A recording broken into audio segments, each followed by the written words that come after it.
am your trainer, Sean Gray, and I hope you enjoyed. If you got a chance to watch the Google Sheets beginner, intermediate, and advanced. If you didn't, go back, look for those, and look at all the fumbles and bumbles that I did throughout that presentation. But today we're going to talk about what I probably use more than just about anything. It's a toss-up between this one and Google Docs, and it's Google Slides. And we're going to go through the beginner course of what Google Slides are. Now, slides, if you're old like me, you remember the old slide carousel that your dad would bring out and show slides from when he was in the military or when he was on vacation. And we had slide nights where we looked at these slides.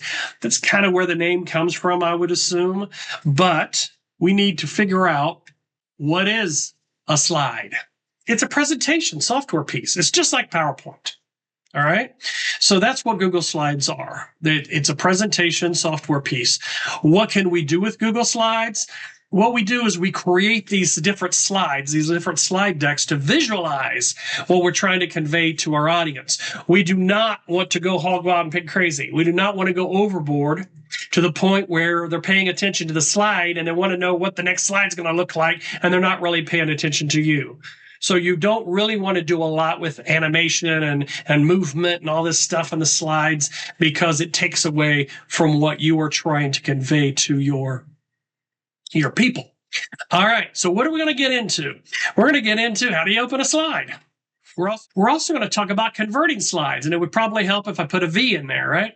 We're also going to talk about how to convert a slide from a PowerPoint, and you can do that, but I caution you when you do that to be very, very careful. Be very careful that everything converts over without any issues. It's very important in Google Sheets, but in Google Slides it is also.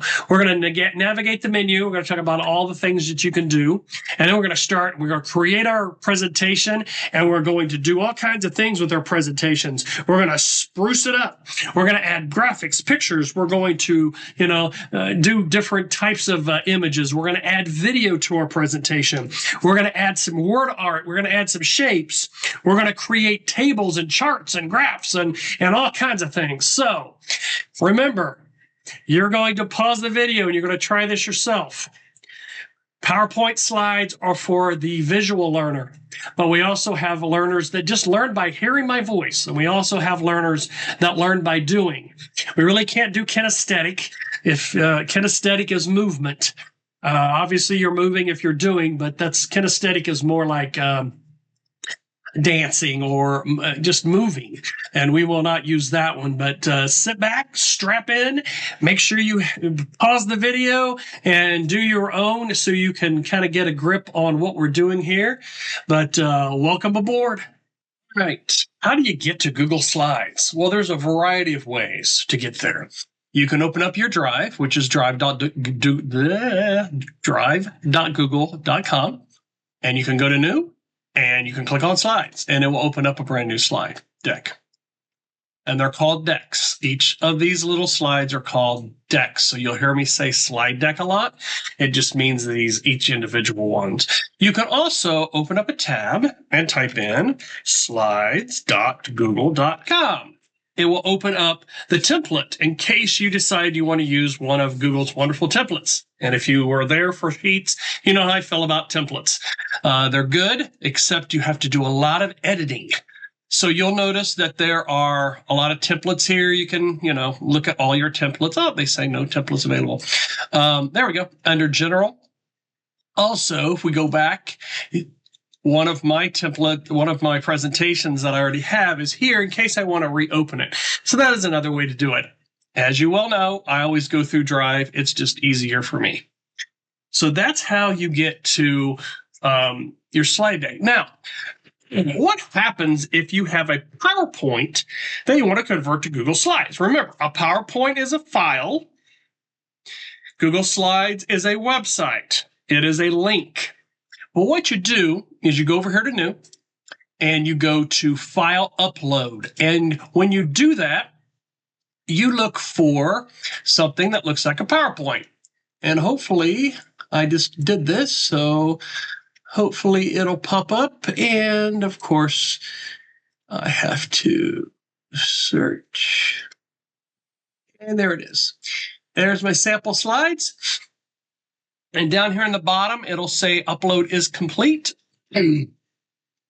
And I go into my drive. Now, right now I'm on shared with me, which is what other people have shared to me. And I'm going to go to my drive and I'm going to look for it down through here and find it here. And it's right here. It is. I just pulled a sample right off the internet. Now, what happens if you are on a Chromebook, you won't have any problems. You can open this straight from the circle at the bottom and the files. If you're on a PC, it's going to try to open up Microsoft Office. When you're inside your drive, you can double click it and it will open up kind of as a link. And notice up here, it says docs.google.com. And it asks you if you want to take a tour because you're going to be editing Office. Now, we're not going to be editing Office today, but what you'll want to do is go to File and make sure that you are actually in Google Docs. Sometimes you have to save it as a Google slide right here. I always do that. Always. I want to make sure. And then the next thing you do when you're importing is you want to go down and look through your slides to make sure that nothing's funky, because you will get some weird stuff and it may not exactly port over exactly how you want it to.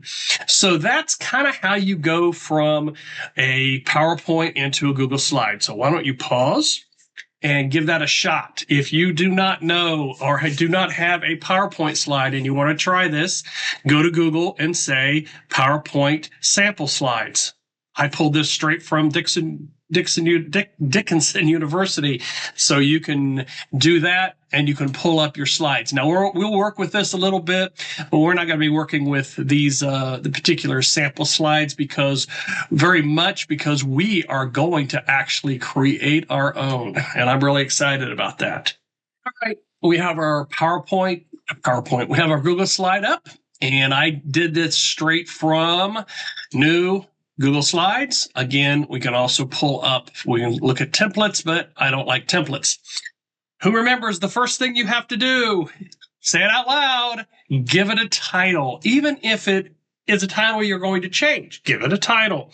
If you don't, when you go to your Google Drive, you will have 40,000 untitled presentations and untitled docs and untitled sheets, and you won't know what's what. So make sure you give it a name. And a lot of times when you share it, it's going to pop up at the screen to say, you need to name this. So this is my test Google slides. Okay. Now we're going to this by default. It always comes to this screen. If you like this screen, cool. If you don't, you can go down to slides and you can apply a different layout, which we will get into. But I just kind of want to go over real quick just some of the different things that you can do. So right off the top, we have our Google Slides. So we can give it a title. And notice that it will actually be the size, which is like a 52 font in Arial. And if you want to give it a subtitle, you can do that also. A lot of times I'll do this, but then what you're dealing with now is you've got this very bland, ugly. We can go into insert and we can put an image in there, like a background. You can also right click, as long as you right click over here, and you can change the background. You can choose an image. We can change the color to a nice blue. You can highlight any of the text and you can change it from Arial. Maybe you want something fancy dancy. I caution you to get too fancy dancy because it will take away from your presentation.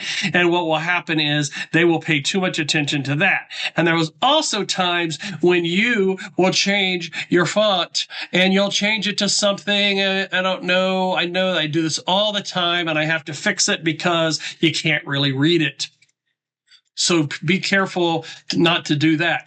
But along the top here, we'll kind of go over what some of these are. We won't use them all.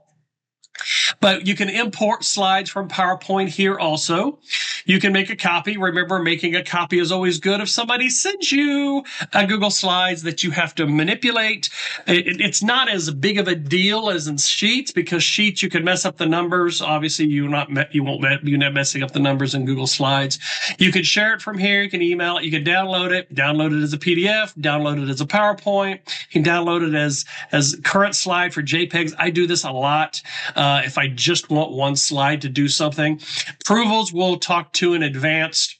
You can rename it from here. This first file, you can do a lot across the top here. We can print it, which we're not going to deal with right now. Y'all remember version history, where you can see the different things that you've done each time that Google automatically saved it. You do not have to save Google Slides. You have to be extremely careful if you go offline with Google Slides, that when you come back online, that you haven't lost anything. Edit, of course, is the same as edit. We'll use these in real time, so you'll get to see kind of more of what they do. View, we'll talk about view and what kind of views we can have. I use the view up here. I always use presenter view, but what I'll do is I'll go to slideshow, and then down here is the 3 dots, and I will open up speaker notes. I will always have my speaker notes up. It also has a little timer here that I always pause because I never remember to stop it or start it, so I just don't worry about it too much.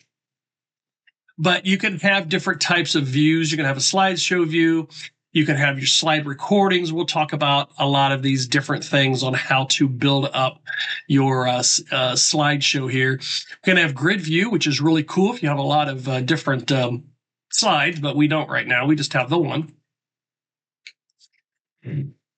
We'll get to all of these on pointers and showing the speaker notes and Zoom menus and so on and so forth as we continue on. We're also going to do a lot of inserting, because we're going to make a really cool Google Slides document here. So I want you to go ahead and pause, and I want you to go, we're only down to insert here. I want you to try some of these, and we will actually slow down a little bit, and I will go over some of the ones that you'll be using here in your beginner course. All right, so let's look at some of these things that you can do. Now, I will be perfectly honest with you. There are things in this menu that I have never used before, and there are things in these menus that are brand spanking new. But anyway, so when you, like I told you, you can go into editing mode, you can go into commenting mode, or just viewer mode only. When you do that, you just can't really do anything else. So you want to make sure that you're in editing mode so you can edit your slideshow. Just don't change it.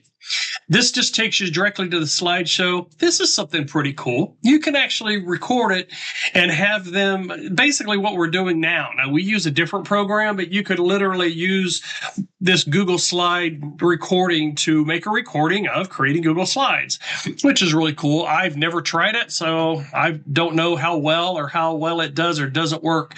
Motions. Now, I'll give you my little spiel on motions. Be careful not to go crazy with animations, because it takes away from the message. And you have things sliding in, sliding out, and appearing and popping and all these things. And the rule of thumb, especially if you're, you really want the audience's attention, is that you don't use a lot of animation. You can use as much as you want. You can dissolve, you can fade, you can slide left and right, up and down. You can flip it, you can turn it in, you can do all kinds of things. And we may do 1 or 2, but don't go really crazy with it, because again, it will take away from what you're trying to get across. A theme builder, don't even worry about that. Basically, what you're doing is you're changing the themes, and you're creating your own themes, and that's just too much for what we're trying to do here. Some of these grid view, and grid view basically shows you what the slides look like. If you have more than one, obviously we don't. You can also put your guides up there, which is your horizontal and vertical guides that will tell you what's centered. And I use this a lot. Now, I don't necessarily click on the guides, but I use the guides a lot to kind of center things up when I'm putting in graphics and so on and so forth. All right. Pointers, I really don't use too much. So some people do. I really don't. Insert is kind of where I want to kind of finish this little presentation here. You can go into different ways to find an image. You can go into Google Drive. You can go into Google, Google Pictures. You can actually search on the web. You can take a picture. You can put an image in if you know the link. You can also add a text box, which I use a lot. You just click text box and you put it in there, and then you do your text box. You also have a place to put in a shape. If you want a particular shape, you can do all kinds of shapes. If you want to like draw somebody's attention and say, I want you to see that my name is right here. So you're going to make your little arrow right there, make it real big. You could put in diagrams. You can put in a table if you want. These are kind of cool, but they're kind of weird how they work. You really have to really be thinking of how many, vertical and horizontal little cells that you want with that. Charts we will do, and I'll show you how to do that. Line art, if you want to put an arrow or a ray or a line in there. You can also do word art. I want to show you speaker spotlight. Now, this is really cool. You can drag whatever shape you want here, like this one, and you can have your camera turned on to where you can they can see you right on the slides. Again, we use a different program for this, but if you want to use Google Slides for that and not pay for something else, that's really cool. You can put in audio and video. Audio is kind of new. You can also put in a link. Again, you can do some more animation. You can do new slide here, and you can also put slide numbers if you want. Turn your slide numbers on. You can skip this title slide if you want and apply. And then, of course, we don't have a number because we only have one slide. If we end up here and we added a slide, then it would give you slide number 2 right down there in the bottom corner. So, templates, we don't really want to mess with too much because you don't want to change your template. You don't want to kind of get too far into the weeds. So why don't you pause and try some of those, and we'll finish this up starting with format and how to get help. All right, let's look at the next is format. Now, notice format is all grayed out. It's because we don't have our text highlighted, or at least a flashing cursor on our text. And you go up here to format, and you can do all these things that you can also do along here. Okay. So you can either, if you like menus, you can use the menus here. You can do your bulleting. You can do bulleting over here. You can do your line spacing. This is really hard sometimes, especially if you're importing it from Microsoft Word. You have some weird language in there, weird that you cannot get your text to, especially in Google Docs. You can put borders on if you want. You can change the colors and so on and so forth. But you can do all that across here. Slides, this is the one I use a lot. You can create a new slide here. And notice you'll just get another one. And now notice we have our slides. We have a title slide there, and we don't want that. And let me tell you what I use. A lot of times I used to use this one. I don't like all this space. What I do now is I do my own thing. So I go down here to these blanks, and then I will insert a text box. And so I can manipulate the entire slide however I want. But we'll get to that here in just a little bit. So you can help me create a slide. So AI will come in and give you pointers on how to create stunning visuals, as it says. So that's new, but that is, the world we live in now. You can duplicate your slide if you want more than one. You can go to templates, and if you decide, wait a minute, I think I want to use a template. Well, they have quite a few templates. Beware that if you use a template, it's going to really change. And now you've got this. Do you want that? I don't know. If you do and you like it, you have to do some manipulating to this. You have to, change the date and the company name and change all this stuff. I just don't use templates, but some people like them. You can delete your slide from here. You can also delete your slide from here. You can cut it out. You can also push the delete key, and it completely gets rid of it. You can move it. If you've got hundreds of slides, you can move it from here. You can also drag like I did before.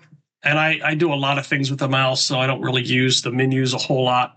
I do to create slides. You could change your background. Like I told you before, you can add a theme or whatever. You can, oopsies. Oh, almost white. Sorry. You can apply a different layout. There's several layouts here that you might like to do. These are really cool if you want to do some compare and contrast. You can, put in big number. Let me tell you something about big number. A lot of these you can do on your own. All you need to do is use this across here. But if you don't want to, Google will do it for you. You can talk about your transitions, and there you go, adding all that wonderful animation that's going to take away from your presentation because you went hog wild and pig crazy. You can also change the theme. And we've got themes over here. I used to use themes a lot. The problem with themes is you get to the point where you got that. You can't do anything with this across here. You can change the color of your slides, but you really can't do a whole lot with it. But you can, and let me also caution you, the more slides you have, now notice, see my arrow? I got to move it now. When you start changing, if you have 15, 20 slides and you decide to change your theme, you will get all kinds of weird stuff. And sometimes it will not jive. It's going to jive with, for me, a little bit because I only have a couple of slides. It will not jive, and you will have to move things all over the place. So my caution to you is that you create your theme ahead of time, not halfway through the process, or you're going to be frustrated. All right. So a few more of these. You can center, rotate if you want to rotate your text, if you want to turn it upside down for some reason. The tools, again, always spell check if you're going to do a presentation. Okay, always spell check. Make sure that you do that right and get that in there. Also, you can add some extensions to it, but we will not talk about that right now. So why don't you pause the video and go ahead and just try some things. You can't hurt anything. Remember, anything you do can be undone with arrows. These arrows right up here, okay? You can also undo here. All right, so give that a shot. All right. Remember how I said there are two different ways to get into Google Slides? Well, we're going to get into Google Slides a different way. Notice I have my presentations up here.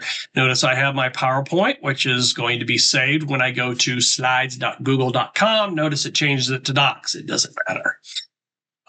We also have the slideshow, the presentation that we've been working with, and we have my beginner. But we're going to create our own. We're going to click blank presentation because I do not want to use the templates. And when we click that, we start off with our main page. And we are going to actually not create a template. We're going to go here, but we are going to start by this is going to be test 2 Google Slides. And we're going to put a name. Now, say that you don't like it this big or whatever. Like I told you before, you can go up here. You can make it bold. You can make it smaller. You can also type in the number. Be careful not to type in a number too big, or you'll have to change it. But you can manipulate it that way. You can also change your type of font if you decide that you don't like Arial. Maybe you are Verdana. There we go. We can also use one of those.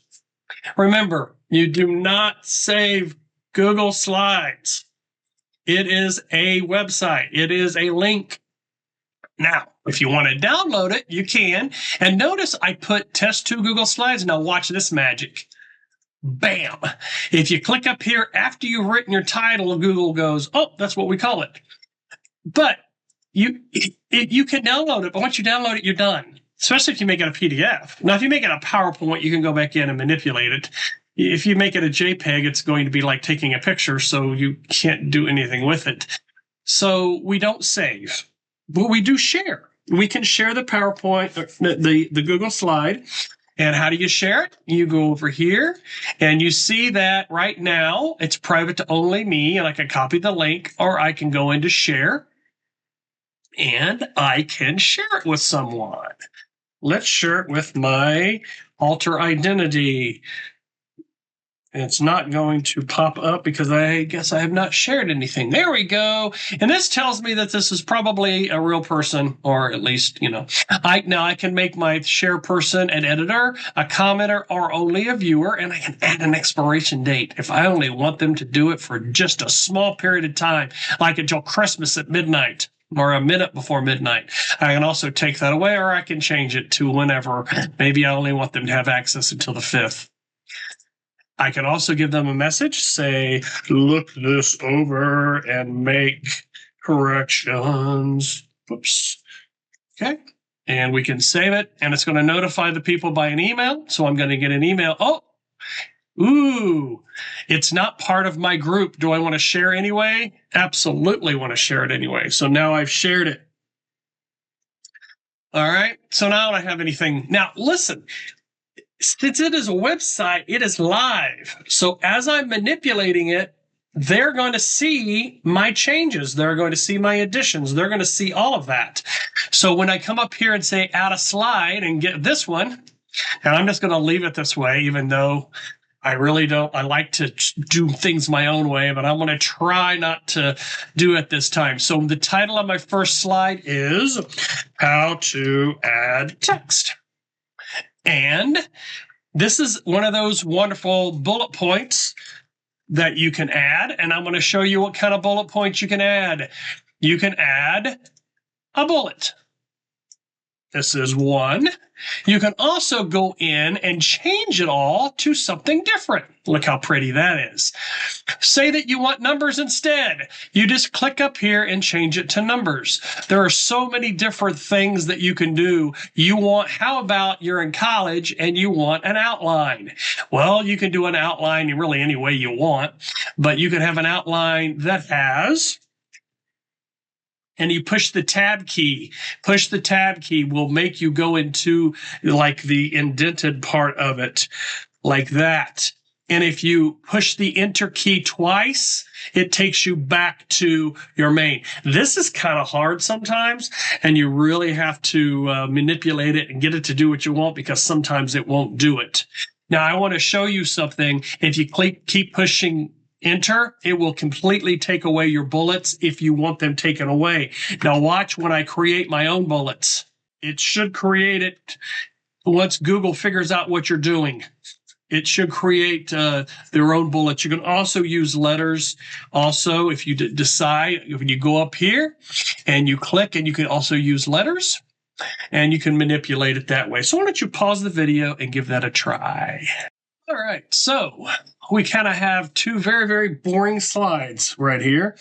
So again, if we're just going to kind of create a bunch of blank slides here so I can kind of demonstrate something for you. And we're going to name these 2, 3, and we'll put something on here eventually, but there's just some things that I want to make sure you know how to do. All right, say that I want this slide here, up here. You left click and hold and you drag until you see, and you really can't see it, but you can see it there between 2 and 3, the little blue horizontal line. Well, when it disappears, it goes and ta-da, it is moved into that place. So you can move it into that. Now say that you decide that you don't want this slide anymore. You can highlight it, push the delete key, and it disappears. You can also do it up in the menu, but that kind of does that also. Now say that you want to duplicate, for whatever reason, slide 2. You go to slide and you go to duplicate slide, and notice now we have 2 slides that are exactly the same thing. Okay? So you could do that, and so on and so forth, as you're moving into your presentation and getting it to do what you want it to do. You could also format the text. I don't like the text. I hate text that's left justified.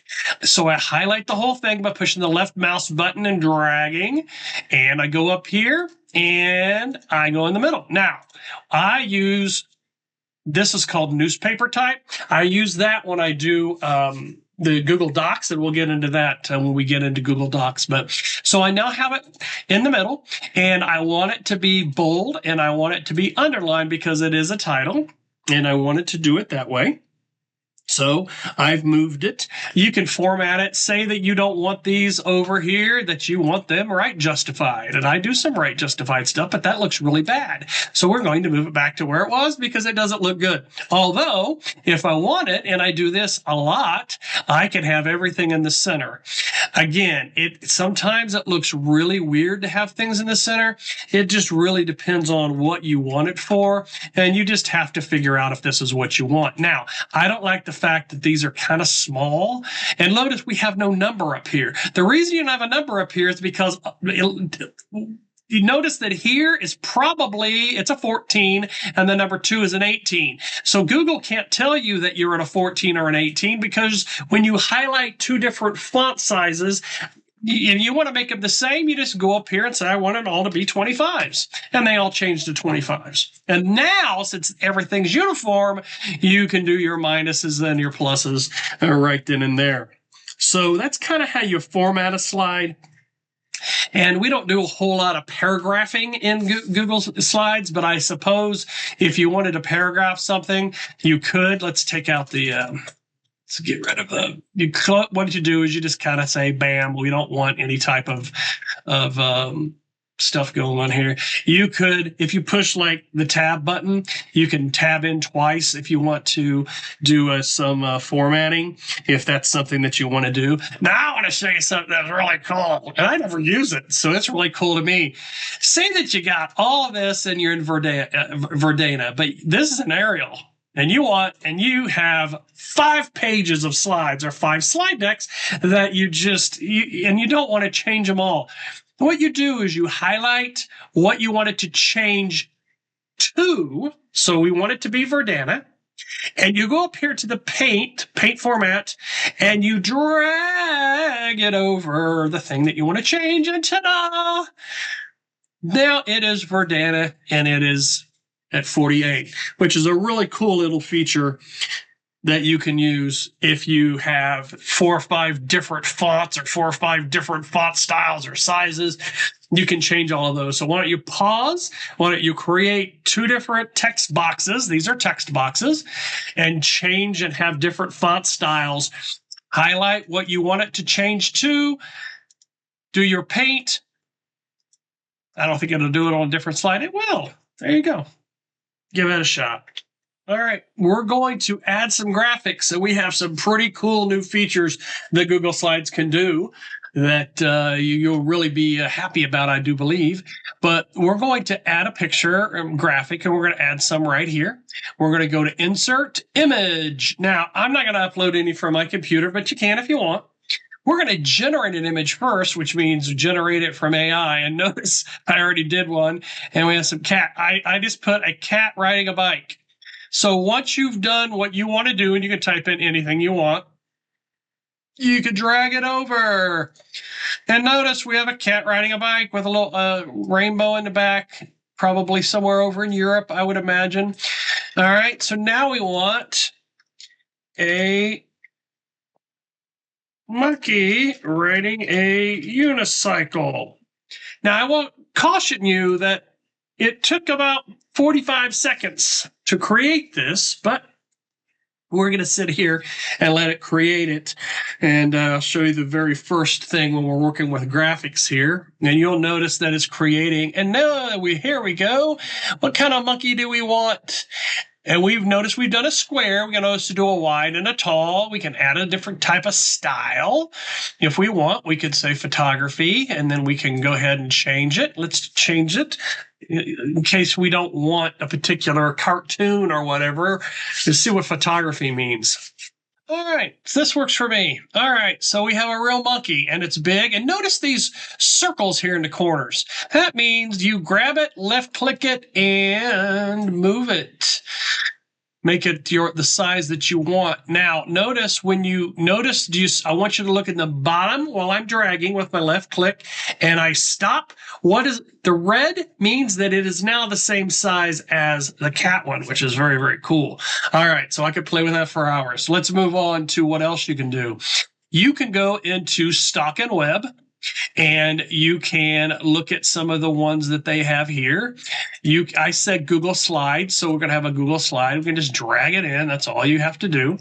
And we don't really want that one, so we can click it off. We can use the ones, or we can type in dog riding. Here, how about dog flying an airplane? I don't know. Again, we're not using, this is not AI. Oh, it looks like we do have some here. This is really cool. It looks like a cat, not a dog, but you know, you get the picture. So now we have 3, and notice I've been moving them around. Now notice this is very cool. Now listen, when you go to slideshow, you do not see the text, and that's very important. So obviously this is not where we want our text. Maybe we want it up here. Well, we can't make it that big, so we got to grab it and make it smaller. And then once we see the 4 arrows, north, south, east, and west, then we can move it up and we can say silly photos and name it that. We can change we got another one there. If you click on this and click the delete key, it will disappear. Don't worry, we can always bring it back. All right. So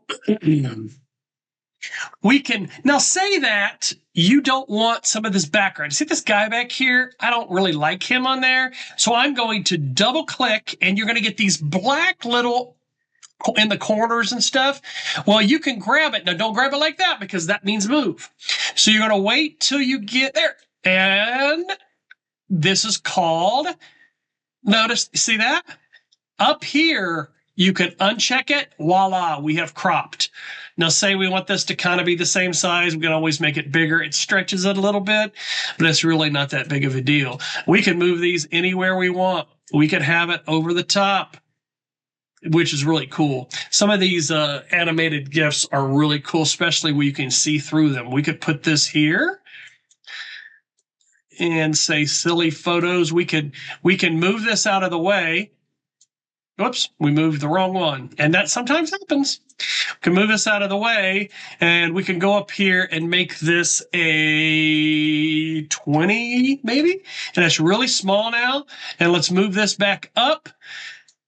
And you can see that it says silly photo. How cool is that? Well, why don't you work with this? Go up to insert, go into image, have AI create an image for you. You can upload what you want. You can do by camera, by URL. That is a whole lot of work. More than I want to do. So give that a shot. Remember, when you're working with graphics or just about anything in Google Slides, right-click does a whole lot of stuff that I do up in the menu. You can use this if you want. You can actually have it center on the page horizontally or vertically. So you can do quite a bit with this. You can rotate the picture. That kind of looks neat. I think we'll keep it like that.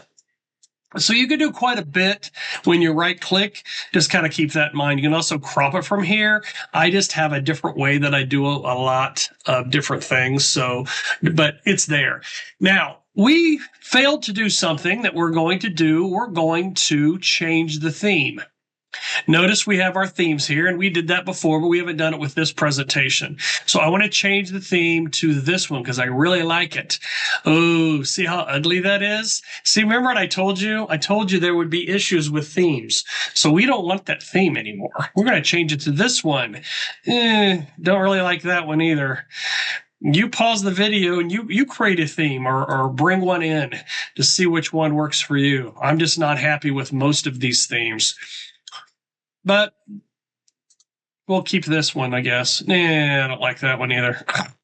So as we move on into different things, we're going to do some things with shapes. Now, I don't use a whole lot of shapes. Every once in a while, you'll notice in my shapes that I will use arrows. And arrows kind of point what you want it to do. And you can have it do that. You can make it skinnier. You can make them point to something. You can rotate this one. So say that you have one that's kind of diagonal a little bit and you want it to point to this 4. You can right click. You can put text in it if you want. And I do this a lot. 23. It's really cool. Whoops. It's really cool when you can do that and you can make it sideways or whatever. That makes it really cool. Now, another one that you can really use that's really interesting is when you go into your where we're at here, your shapes, and go into callouts. These are kind of cool because these are like the old comic books, and you can make that as big as you want, and you can say, "Hey, Spidey, we got to do this." Put our and let's also exclamation point. All right, so you can have here. Let's. Oh, come on. Let's move over to here, and we're going to give them a call out. I'm going to set it right here, and we're going to move it. And we're going to say, help. And we're going to change it to red. And so you can do that with your Google Slides too if you want.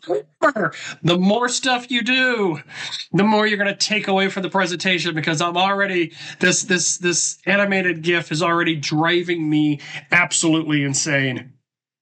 But you can also do word art. So if you go back into here and go into word art, you could type in something. This is so fun. All right, enter, and look at what you can do. It automatically created some very cool word art that you can right click and you can manipulate as much as you want to. So word art is a kind of a fun little deal that you can also do that you can add to your presentations. Now, one thing you can also do, which is very, very cool, again, don't go hog wild and pick crazy, because what you will do is you will take away, but say that you want a little YouTube video to play. So see if I can find one on my favorite topic here, genealogy. Something went wrong. Of course it did. An error occurred while fetching your results. Try again later. What? See if it'll do dog. Well, it's not going to do anything. If I had one on my Google Drive, I would give it to you. But this worked earlier. Of course, it never works when you want it to. Okay, but you can add videos, and all you do is you just click on whatever you want to the video for it, and if it's what you want, you click on it, and then you just arrange it in here. Say this is the video, you just move it to where you want. You can have it to be full screen, you can have it there, you can change it to full screen, you can do a variety of different things. And if I can get the video presentation thing to work, I will show that to you all later on. But go ahead and give that a shot with insert, shapes, and do a shape. You can do math things if you want. Arrows, shapes, anything you want. And just try it. All right, we're going to add a video to the presentation. I can't add YouTube videos under my current account, even though I'm paying for it. It says it isn't eligible. Don't know what that means, but I do have a way around it. So we're going to do the way around it. And I've already done it because it needed to format it. So what we're going to do is we're going to go up here to insert, and we're going to insert a video. Now, in a perfect world, you should be able to do a YouTube video. I can't do a YouTube video. So we're going to go over here to the drive, and I added one to my drive. I had to do a 10-minute video when I was a trainer for Nearpod. And you can click on the video, and I already put it in here, and I've got it here. So I'm going to show you kind of what it looks like and how we can manipulate it. And we're going to do insert. And there it is. And it's still processing. So we're going to move on to the next one, which says it's okay. I guess it isn't processing anymore. Now, notice we have the 4 arrows, north, south, east, and west, which means you can move this video anywhere you want it. You can move it there. Now, this is a 10-minute video. It's actually 16. Don't put videos in that are too long, or you will lose your audience. Up here, you can open it up in your Google Drive, but I'm going to make this really small and put it over here in the corner. If somebody wants to watch it, then it's right there that they can watch it, and I can give it a title. This is my Nearpod, not Nearpuff, training video. And I can go insert, shape, arrow, pick the right arrow, put it here and say, there, make it really long. There's my video. Now, when you click on the video, I think it's probably, and you could right click, you could do some different things with it. You can change, format or whatever, but it will start. Sorry, I don't want to start the video. You can do closed captioning. I don't think it has closed captioning, to be perfectly honest. But it's going to format, and then you're going to be able to add your video. Now, you can make your video if you want full screen. Do I look different in that one? It was a few years ago. It was 2019. So we're talking about 6 years ago. Now, obviously, if you make it full screen, you can make it full screen. If you're doing a Zoom, then make sure that you add in the computer audio, because if you don't, they will be able to see it, but they won't be able to hear anything. All right. So let's try that one more time. We're going to go ahead and get rid of this. You're going to go insert. You're going to go video. And again, I can't do, it tells me there's something wrong. And when I researched it, it says that this account doesn't have access to YouTube, which is fine. And I even tried to put in a URL, a link from my personal Google account, and when I pasted it worked fine on my regular account, but when I went up to my account that I'm using for training, it told me that I don't have access to YouTube under this account, which I think is bizarre. So you go to Google Drive. You can do anything that's been shared with you. You can do reset, which is this one. And there's my drive. You can also search for it in your drive by file type, by owner. And you can filter it over here, and so on and so forth. You can import other videos that you want, but that is the one that's going to pull up out of my Google Drive that I actually just put in there recently. So why don't you give that a try? See if you can use YouTube. That should be your easiest way to do it. Pause the video and give that a shot. Okay, now I'm going to show you something. Notice some of these slides are green and some of them are white. It's because I didn't change the type of slide deck it is. So if I go up to slide and I change it from, it's going to be one of these two. It's this one here, actually. If I change it to blank, it goes that color. So if you don't want this green everywhere, if you do want the green everywhere, then you need to make all of your slides this slide right up here, which is the title slide. You need to make them all, and you can highlight them and change your slides to the title slide. What it'll do, though, is you'll get all kinds of wonky things, and I don't really want them. So, but if you're wondering, that's kind of why some of them are green and some of them aren't green. So, what happens if we want to add a table?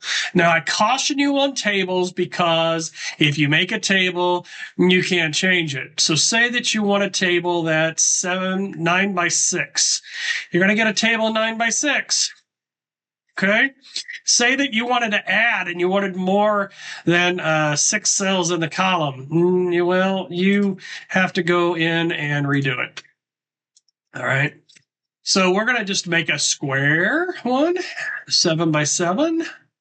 And those are really ugly. So let's do a 7 by 4. Now, what's great about this is we can get rid of these things. We can always bring them back. Don't worry. How do you bring them back? Insert text box, and then center that thing. It's now in the center because that red line, vertical line tells us so. And then we can say, this is how to do tables. Yuck.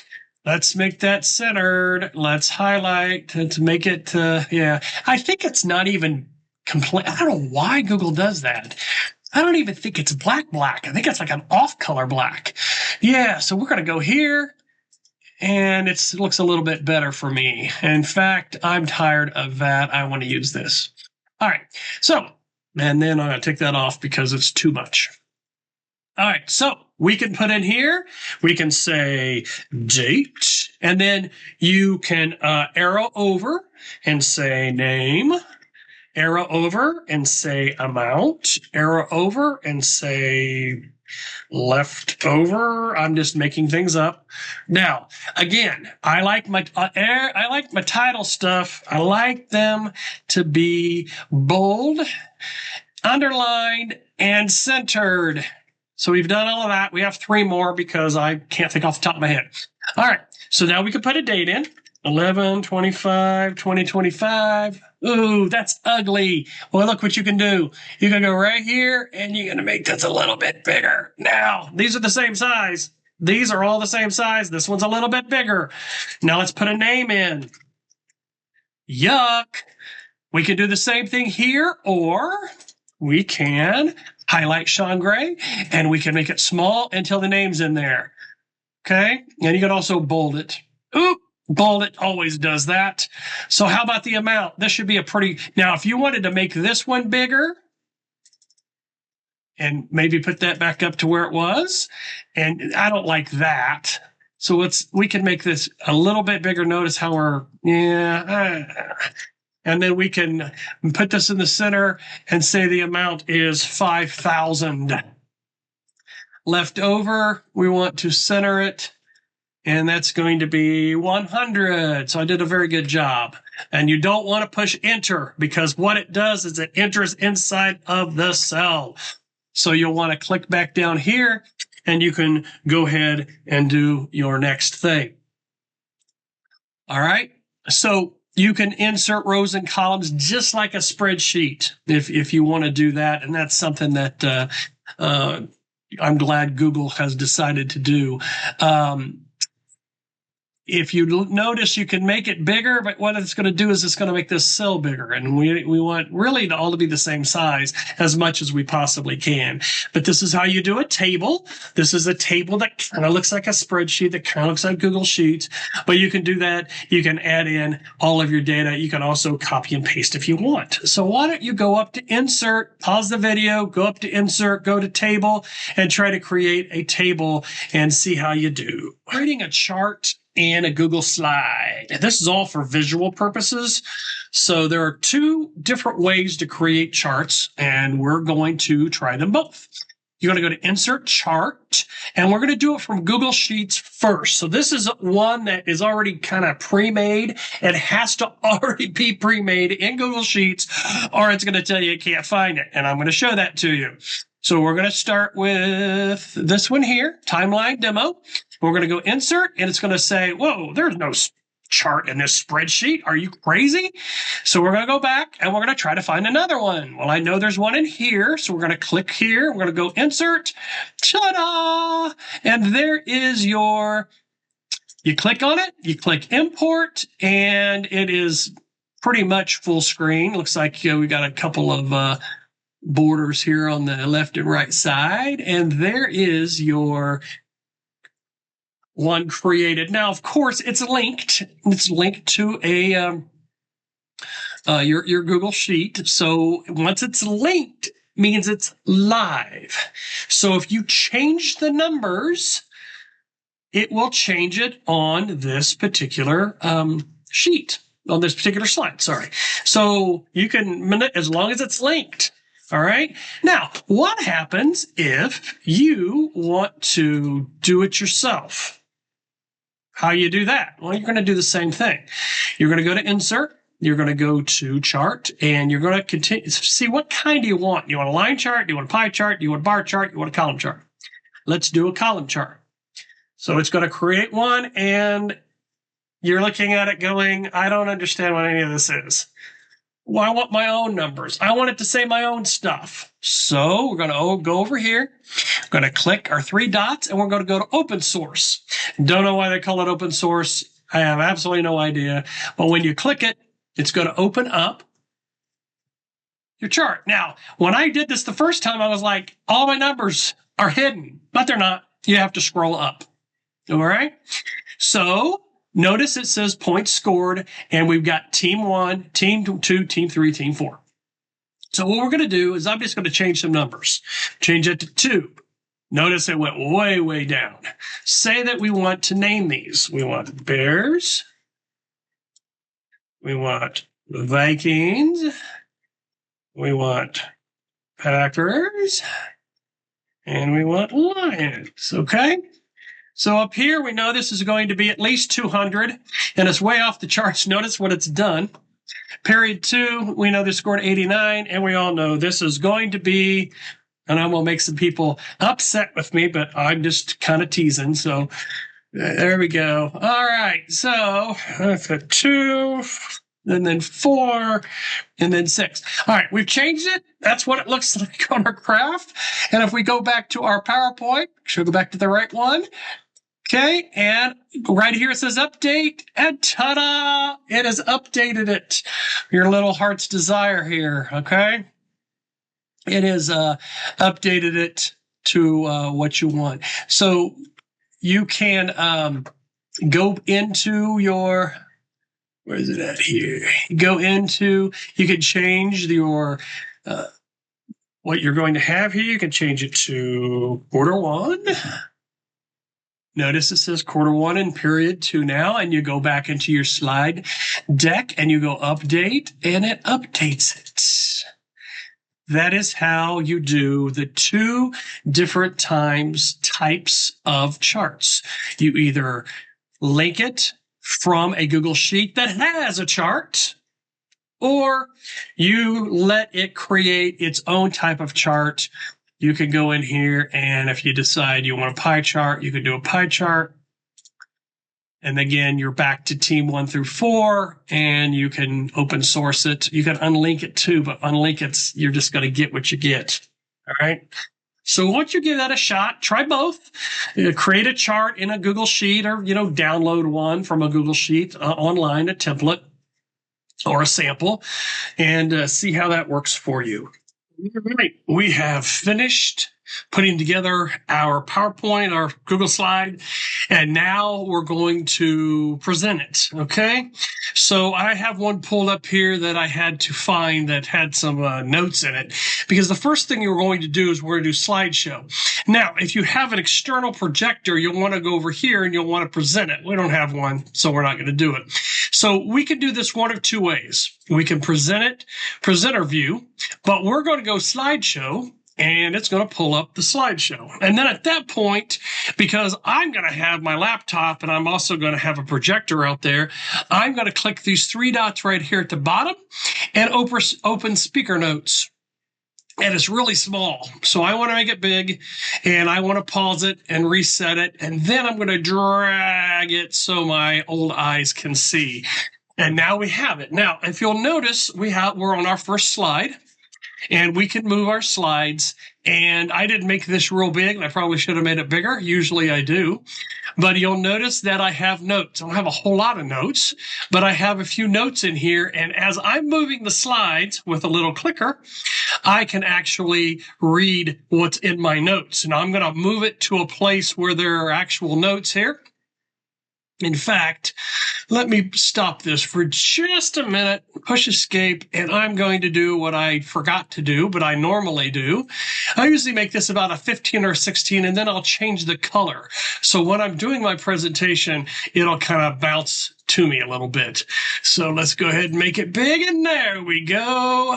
Now, it's talking about setting up a number line, and I just have myself a few notes here. A lot of times my notes will just be reminders to me, so I don't end up forgetting something. But in this case, I just kind of wrote some things about how you go from one metric unit to another, like from milligrams to grams, or from kilograms to decagrams, or whatever the case is. You just jump on a number line. So you'll have your notes there, of course, and then you'll go to the very end, and you can just move it with your mouse. You can move it with your arrow keys. You can have a clicker, which I like to have, and voila, you've done your presentations. Now, I didn't put any animation in this. This isn't actually mine original. I didn't put any animation in it, but you could put animation in it, and then you'll get to see the animation. But I do suggest that you can go ahead and pause and reset your little timer here if you want it to move, and to see how long it takes you to do each of your slideshows. But please, please, please, as you're doing this, give yourself notes. You can also autoplay it if you want. I don't suggest that. You can exit the slideshow. You can open up your speaker notes, which I do suggest doing. You can turn on a laser pointer. I usually have one on my clicker, so it's not that big of a deal, and so on and so forth. You could have a Q&A. Q&As are really kind of hard to kind of manage, especially if you're doing this, whether it's virtual or non-virtual. You'll want to make sure you have a second person with you because you get caught up in the moment and you forget that there are people asking questions.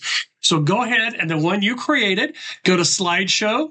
You can either start your slideshow like this, go down here to the three dots and open up your speaker notes and then make it big enough for you to see, or you can do your presentation view right from there. So pause the video and give that a shot.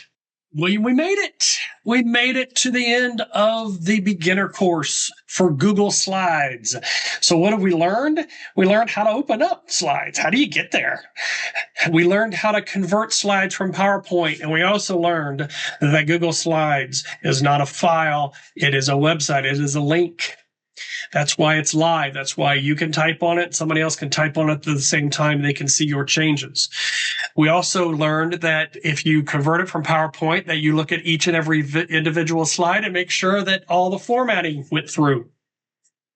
We navigated each of the menu items, and we started creating our own presentation, and then we spruced it up. We put images in it. We fumbled, bumbled, and stumbled to put a video in it, but we made it. We also were able to put some shapes in it, some word art, some arrows, and some captions, and so on and so forth with some of our pictures. We also were able to create a table, which a table inside Slides is sort of kind of like a Google Sheet that you can manipulate. You can do with whatever you want to do with. We also learned how to put in a chart, either a chart from scratch to where we go into open source and we manipulate it. We also were able to pull it from a Google Sheet. Remember, Google Sheets don't automatically have charts. You have to create the chart, and then Google Slides will go, oh yeah, this one has one. Because if you don't, it'll say, I'm sorry, there's no chart with this one. So I hope you got something out of all of this. Again, my name is Sean Gray. I want to thank you for watching, and everybody have a great time. And rewind the video, go back and learn things that maybe you missed. But enjoy, and I'll see you next time. Google Slides Advanced is coming up. Welcome back, everybody. Hopefully you got something out of the Google Slides Beginner. Now we're going to go advanced, and a lot of these advanced features will be things that you may not use too many times, but they're really cool to figure out how to use them in the Google Slides Advanced training. Now, what are we going to talk about today? All right, we're going to talk about using the Slide Master to edit and change your themes and the theme builder. That's kind of important. Looks like I left the in out of transition. Oh, well. We're also going to work with animations and transitions, and we're going to proof your presentation, because you don't want to be like me and leave a letter out or spell something wrong. So we're going to learn how to proof and prepare it. We're also going to talk about converting it to a PDF and different types of formats. You can put it into JPEG if you want, if you just want pictures and so on and so forth. We're also going to talk about publishing it to the web and annotating. And finally, we'll talk about using the history to go back into version history in case you did something wrong and you have 4,000 slides. I do have a Google slide presentation that is over 600 slides. So it is possible that you can have a lot of slides. We're also going to talk a little bit about the activity dashboard, which is a really cool thing. And offline, which if you ever decide that you want to do a presentation and you're in the middle of a brick building and there's no internet and your Wi-Fi or your mobile data won't work, how can you still do it? Well, you can. And finally, we will talk about collaborating and approvals. So sit back, grab your favorite beverage, and get ready, because we're going to dive deep into Google Slides. Welcome, everybody. We are going to talk about Slide Master today. And in my Google Slides, it does not say Slide Master. If you Google how do you do Slide Master in Google Slides, it'll show up. Some Google Slides, it will say Edit Master. Mine does not. So you'll just have to kind of follow along here. But if you go up to Slide and you go to Edit Theme, which is some places it says Edit Master, you will click it and it will bring up your master's theme that you're actually working with. And you're going to click this top one right here. If you want to change the color of the title, we can go ahead and go into here, highlight the whole thing, change it to blue. Now we have all these levels and you have to know what level you're working with. All I have on this particular Google Slides is level 1. So we're going to click level 1. We're going to go back up here and we're going to change it to purple. All right. Now, remember, Google Slides is not a website. It's a website. It isn't a file. So you don't have to save. You're just going to click the X. And you'll notice, ta-da, it's blue. And the words that I have down here are now purple. So that is a way to change the entire Google Slides to what you want. And if you don't like using the themes here, you can actually edit your own themes. Now I'm going to show you a couple other things that are really, really cool. So the next thing is, I don't like this box. Even though I like the theme, I don't like the box. So how can I fix this box? Okay, I'm going to go back into my edit theme. And what I'm going to do is I'm going to make sure I'm clicking on the box that I want. And I'm going to go up here because we have all kinds of weird things here. I want to go up here and I want to highlight. Notice I clicked it once and that's in blue. Now, if you do something here, it's going to be all cattywampus and we don't want that. What you want to do is you want to hold down the control button, which is in the bottom left or the bottom right. And then you're going to click the left mouse button and you're going to hold and look. It moved the entire kind of background. Now you can do the same thing here.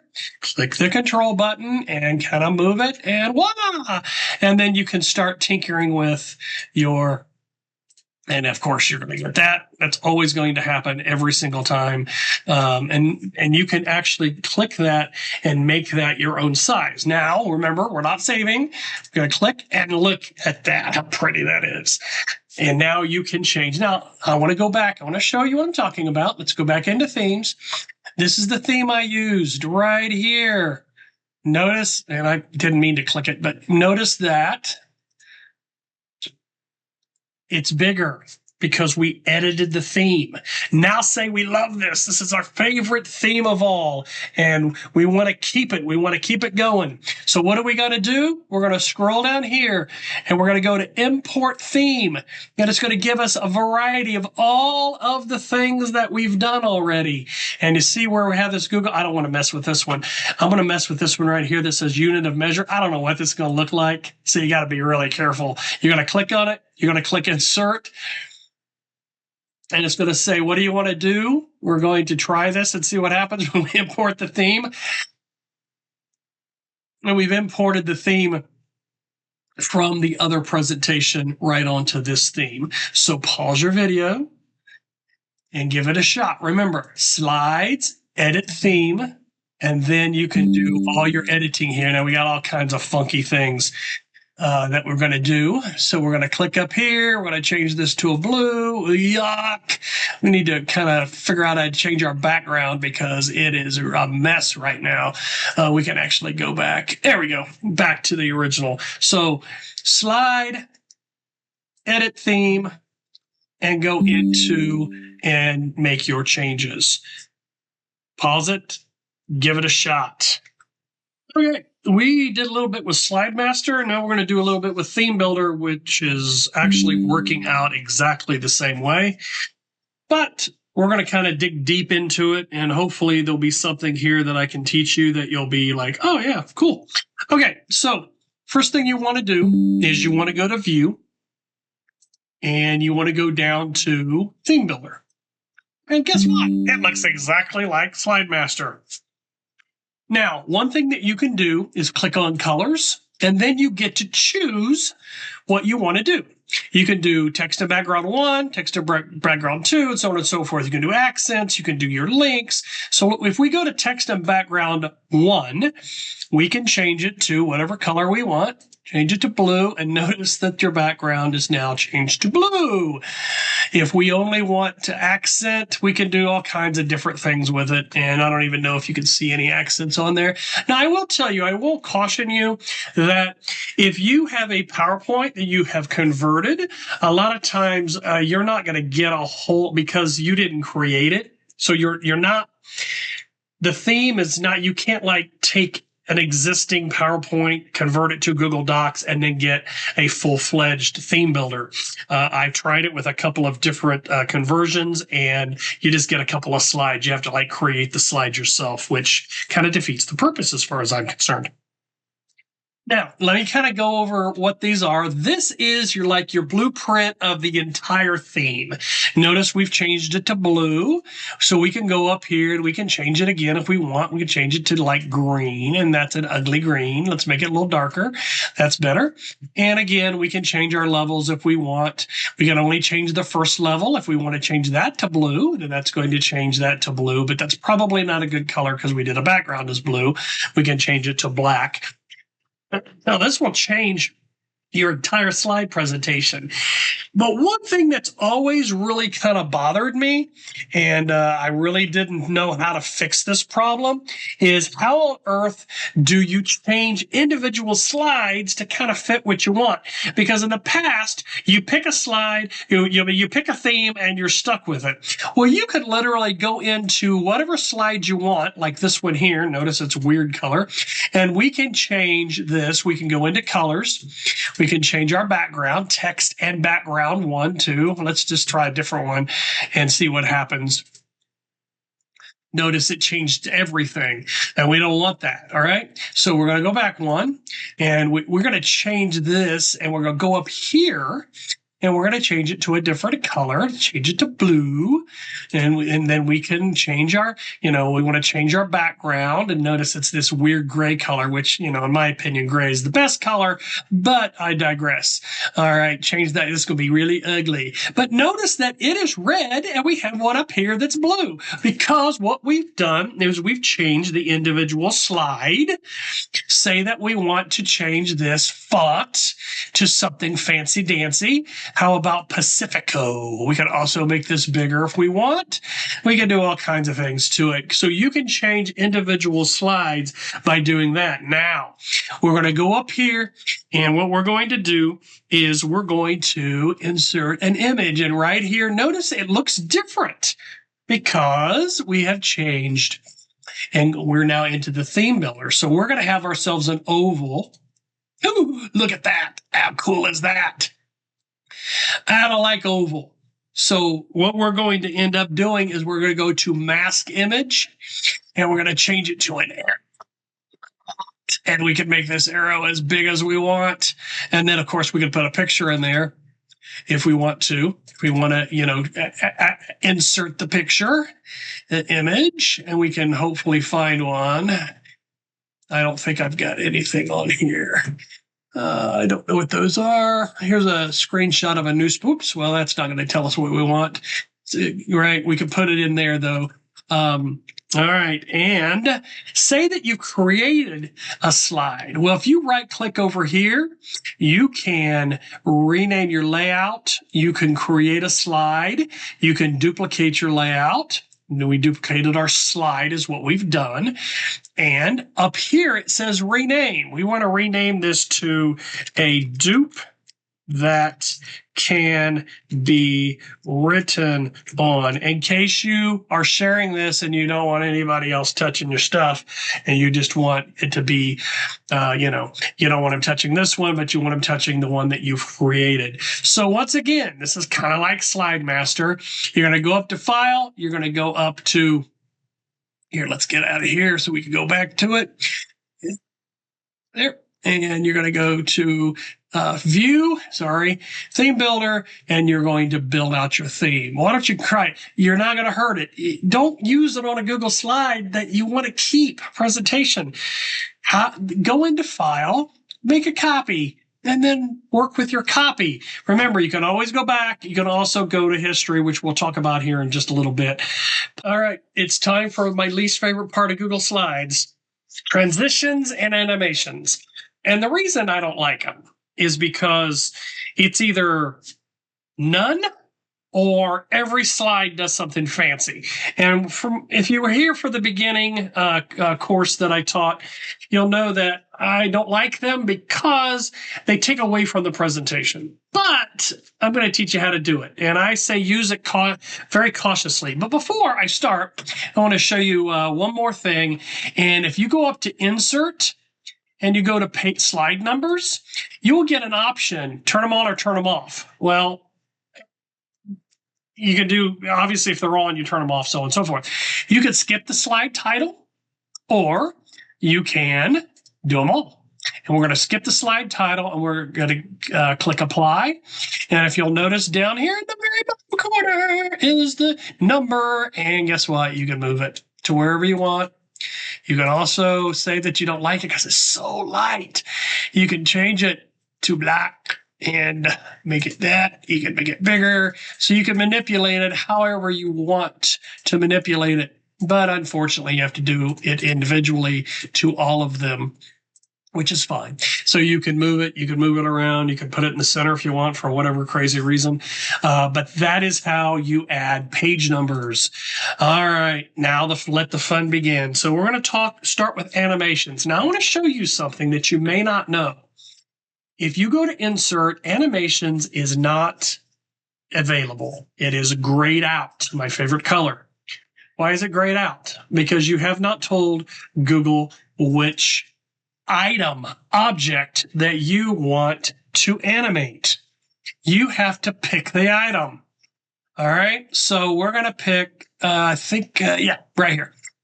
Now notice, Insert, it's still grayed out. We picked the slide. We haven't picked the item. So we can click there, and now we can animate, because you can animate different things on the screen. So we're going to click Animate, and right here it is. What do you want to do? You want it to fade in and fade out? Do you want it to fly from the top on a click, or what? We'll probably do it on a click, so it'll, do something different. So there we got that, and then we can play it, and you got to click and blah, blah, blah. All right, now we'll click, now we'll click this one, and we will add some animation here, and we'll make it, I don't want it to spin. Let's fly out from the top. Now let's play. And we have all kinds of fun things to do. And there you go. And now you can make it do whatever you want to do as far as your animation. You can make every single slide animate. I don't like it, but you can do it if you want. And right here it tells you, and you guess what? You can move them and make them at different times do different things, and then you can play it. And then you click it. See, I keep clicking too fast. Here, let's just leave it alone and let it do it on its own. See, it's not going to do it because some of it's on click, some of it isn't. That's the other thing I don't like about this is it takes a lot of time just to animate something. And a lot of people like it. As you all know, I do not. But that is how you use animation. So you're going to give this a shot. So you're going to go Insert, Animation. Notice it's grayed out because you haven't picked your object. We can make each one of these animate differently. But once you've clicked on it, then you can animate it. So you can have things flying from all different directions and zooming in and zooming out and all that stuff. And then what's going to happen is people are going to look at your slides and they're going to go, I can't wait for the next slide to see what it's going to do. And then you're going to say something very important and they're not going to hear you because you've used way too much animation. So some of you may disagree with me. Some of you may love animations. It's really up to you. But I want you to give it a shot. So take your test, your practice Google slide presentation, and I want you to grab something, and I want you to go ahead and animate it. And after you're done animating, we will go into transition slides, another favorite of mine. Well, I hope you all enjoyed all your animation, and I hope you didn't go hog wild pig crazy, but maybe you did. All right, so now remember, animates items, objects inside the slide.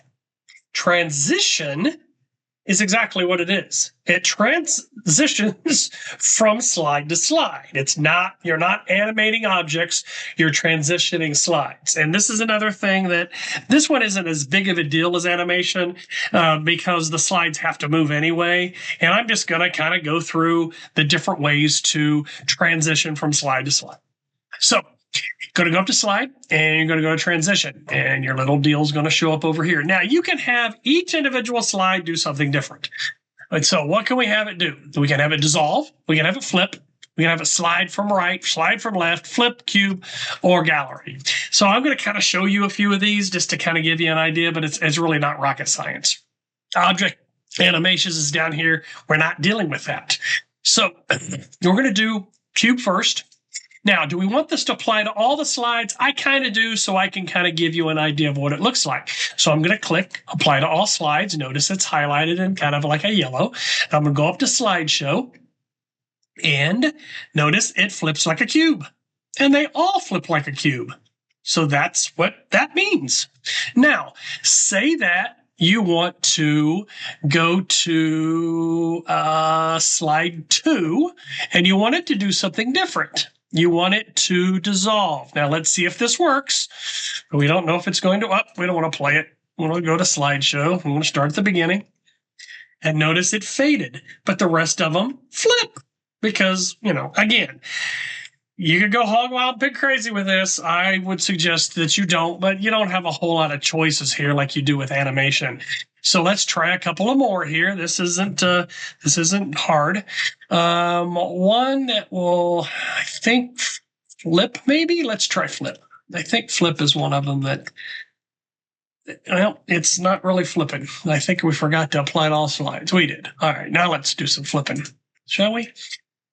It's still on the, oh, that is flip. Okay, well, I thought that was cube. It is cube because we messed it all up. All right, now let's flip. Let's try it again.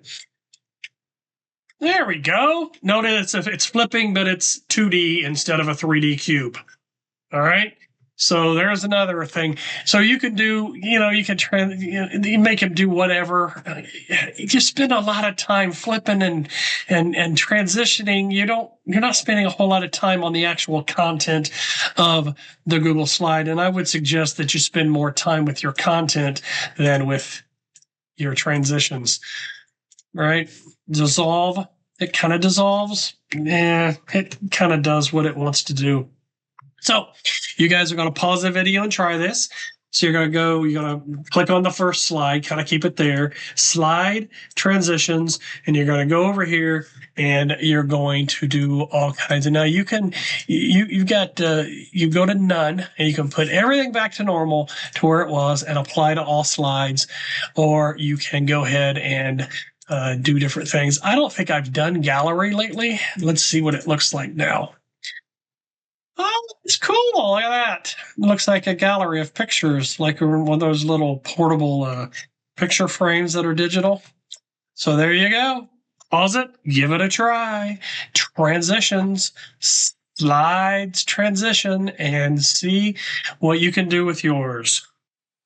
All right. You are ready to get this presentation ready to go. And there's a few things that we need to do first. Now, notice on this first slide, there is no speaker notes. Now, you can type them in, which is perfectly fine. But you can also go up to Tools. This is really cool. And go to Dictate Speaker Notes. And you get this little weird little box here. And it says click to speak. So what we're going to do is we're going to click to speak. And then you have to allow it to happen, which I have not done yet. See? Notice that at the bottom, it is typing exactly what I'm saying. So you no longer have to type out your speaker notes. You can also dictate it, which is really, really cool. And then we're going to stop that. I'm going to click there because I was testing something out. So you want to have speaker notes. Unless you can do anything on the fly, you want to make sure you have speaker notes. If it's nothing more than just a few words to remind you of what the slide's about so you won't forget. Now, The other thing that you're going to do before you ever prepare, get this ready to present it, is you're going to go up to Tools, you're going to go to Spelling, and you're going to spell check the whole thing. And notice we have some weird things here that we need to look at, because it's going to go through my little scribblies here. Let's kind of go past that. And so we are good. We need to click and make sure that I think it should have checked my entire, it checked my entire deal and everything is spelled right. You want to make sure you get everything spelled right. If you remember the introduction of this, I left out a letter and I did all kinds of things because I didn't spell check it. But you want to make sure that you spell check it. Now, let me show you something that's very, very cool that I just kind of run across here.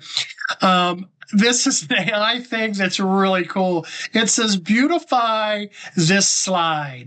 So let's click it. You're going to get something come up here, and it's already done it once because I already tested it out because I wanted to see exactly what it's going to do. If you ever do videos or presentations, please make sure it all works before you go up there and do it.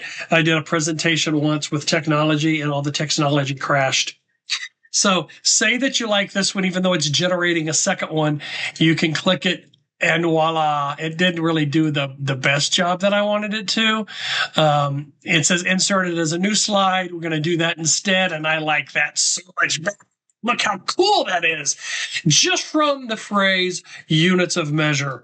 So, isn't that cool? All right. So we're going to kind of let it see if it generates something else. It kind of took a little while last time. All right, so say that you have learners that really need to see, and something went wrong, so that you really wanted to see, that they learn by seeing is what I mean to say. You need to make handouts. So you're going to go to File, you're going to go to Print Preview, and now you have a whole litany of stuff. Notice we don't have any speaker notes here. So you can do one slide with notes. Notice that it has those notes that I had. So if you want your students or whoever you're presenting to have a copy of your notes, you can do that right there. You could do a handout with 9 slides per page. Look at that. Where they can write their own notes. 2 slides per page. Anything from 1 to 9. You can do a portrait, not Portland. You can do it in landscape if you want. You can change, you can hide the background. You can do quite a few things, obviously, without notes. You can also do so on and so forth if you just want them to have the slides. And of course, if you have a lot of people and you print in color, that's going to cost a lot of money. You can also download this as a PDF. Now, remember, a PDF, all your transitions, all your animations that you just love to do are going to be gone because you're downloading it as a PDF, and a PDF is like a concrete document. You can also print it out if you want, and it's going to generate a preview, and it's going to print it exactly how you set it. Now, notice if we did 4 slides per page, and then you go to print, come on now. 4 slides per page. What is happening? There we go. It has a place for them to take notes. And then if you go to print, you're going to get a nice pretty little thing where they can print and you can see exactly what you're doing. All right. You can include the skipped slides. You can hide the background. You can do all kinds of things. So what I want you to do is you're going to do the following. You can go to make sure you put some notes on there. And if you want, go up here and let it dictate it to you. So that's really cool. You want to beautify your slide? Go over here and beautify your slide. What you're all going to do, this is homework. You're going to spell check to make sure everything's spelled right. And then you're going to go to File. You're going to go to Print Preview. You're going to design exactly how you want to set up your handout for your students. And then you can print it. Obviously, you don't have to print it. You don't have to do any of this if you don't want to. But go ahead and pause the video and give it. We're getting ready to show you some really cool features when you present. But the first thing we're going to do is I'm going to show you how to convert this to another format. It's really easy. You just go to download. The only one that's even viable if you want to continue to use this as a presentation piece is you're going to want to go to PowerPoint. Now, remember what I've told you in the past. If you use PowerPoint, if you convert from PowerPoint to Google Slides, please, please, please, please, before your presentation, go in and make sure that everything looks the same. It looks exactly the way you want it to, because sometimes when you switch between programs, what will happen is you'll get some formatting issues. A lot of times it happens with Google Sheets because of the formulas, but it also happened with Google Slides. So you can turn it into a PowerPoint if you want. You can turn it into an ODP, which is kind of like software for a particular program. You can PDF it. Now, if you PDF it, remember a PDF is just like it's just going to be on paper, or they can switch the slides themselves, but you're not going to have any of your animations, any of your transitions. I plain text don't even look at. JPEG or PNG are just going to be pictures. So if you want to put your presentation as pictures inside of another presentation, then you can do that. And then, of course, we don't really use scalable vector graphics. Really, the only option that you have is PowerPoint or PDF. Those are the two that are used quite a bit. Now, delivering. We kind of went over this a couple of times, but I'm going to kind of spruce it up a little bit.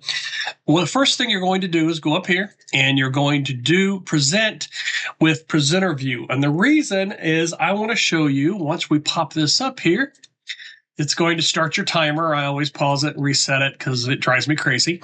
And you can make it kind of big so you can see what's going on here. And you're going to change to audience tools. And if you want the audience to be able to get on their computer and to go ahead and ask questions, again, it's going to be very difficult. Believe me, I'm a teacher. It's going to be very difficult to sit there and answer questions when you're trying to present.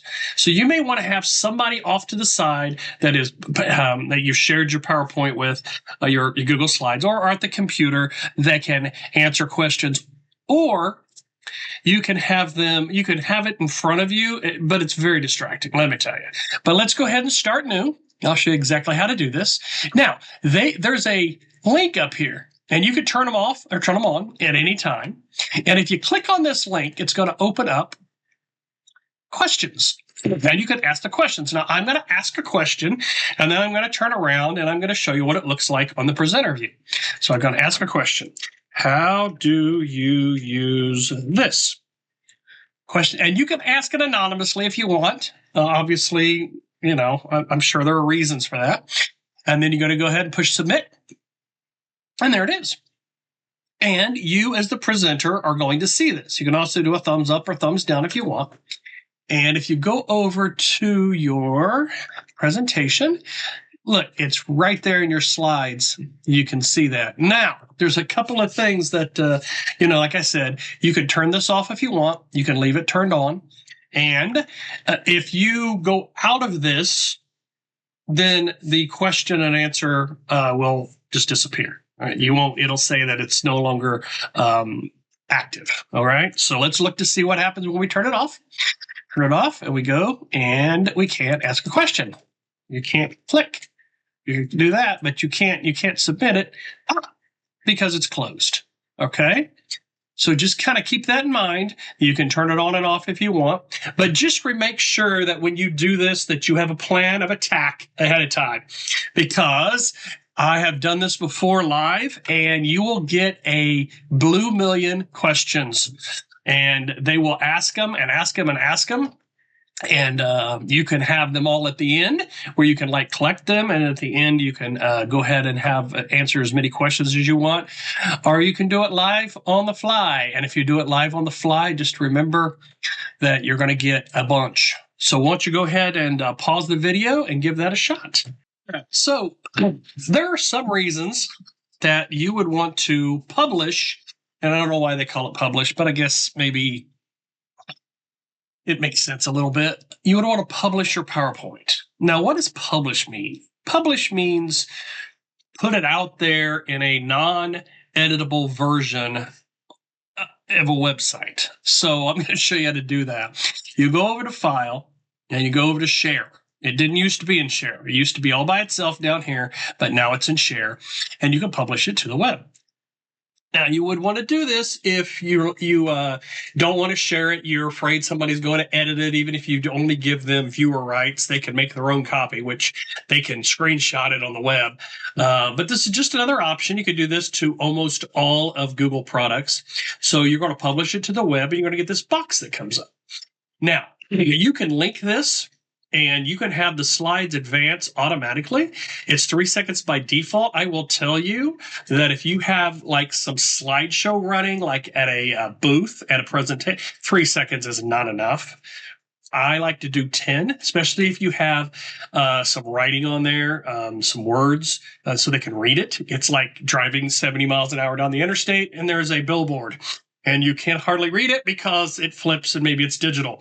So you can have it go every minute, every 30, 15, or whatever, every Tuesday. I wouldn't even, these 5 seconds is almost too fast. But we're going to leave it at 3. You can start the slideshow as soon as the player loads. You can restart it, which means you have it on a loop. All right. And down here, you can start publishing, but you can also embed it. Now, what on earth does embedding mean? That means to put it as a movable picture on your own website. And again, you can start it as soon as the player loads, or you can also restart it, and you can change the size. You can make it small, medium, large. You can also customize it. If you don't know what those things mean, then just pick one, put it on your website, test it, and then change it. Again, change this to something a little bit slower than every 3 seconds. If you only have pictures, if it's like one of those digital picture frames like they used to have, I guess people still have, 3 seconds is probably plenty. But if you have any type of data on there or any type of wording, 3 seconds is just way too fast. Once you've done that, you can say start publishing. Once you start publishing, he says, are you sure you want to publish this document? Now we're going to go ahead and publish it. There's your link. What can you do with this link? You can send it in a Gmail. You can actually tweet it out, or you can do it on Facebook. Of course, you can also put this on your website. You'd probably want to embed it. How do we know it's going to be embedded? It's because of iframe here. It tells you that it's going to be embedded, and there's a lot of fancy-dancy words there and symbols and things that if you don't know how to embed something off the cuff, you probably don't know what it all means. But it is now published. You can also come back in here and stop publishing it. Are you sure you want to stop publishing? Absolutely. You can stop publishing. So what I want you to do is we're going to kind of test this out a little bit. And again, you can stop publishing it. So you're going to go to File. You're going to go to Share. You're going to go Publish to the Web.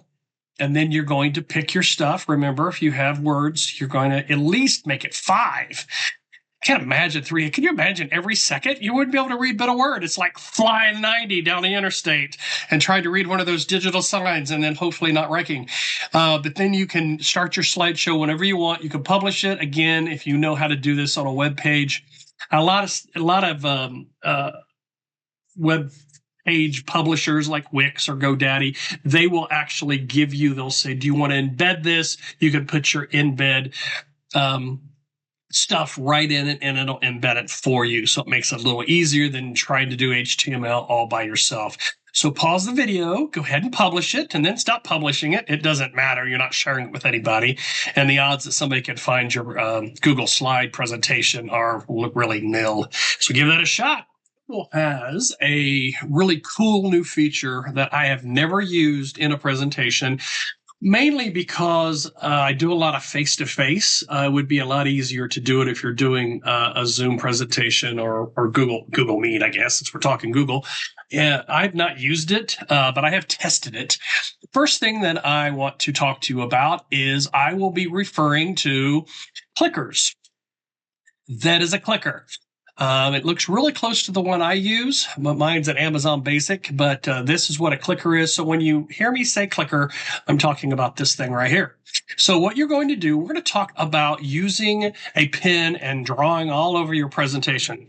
Now, if you have a touch screen, it makes it a lot easier to draw. If you don't, you have to use your mouse, or you have to have like because I do some tutoring in math, so I have a tablet that connects to my laptop that I'm able to actually do math like you're writing on a whiteboard or a chalkboard. So the first thing you're going to do is you're going to do slideshow. It doesn't matter which slideshow you use. It doesn't matter if you use the presentation view. I'm not going to, and it's going to freak me out because I never do it this way.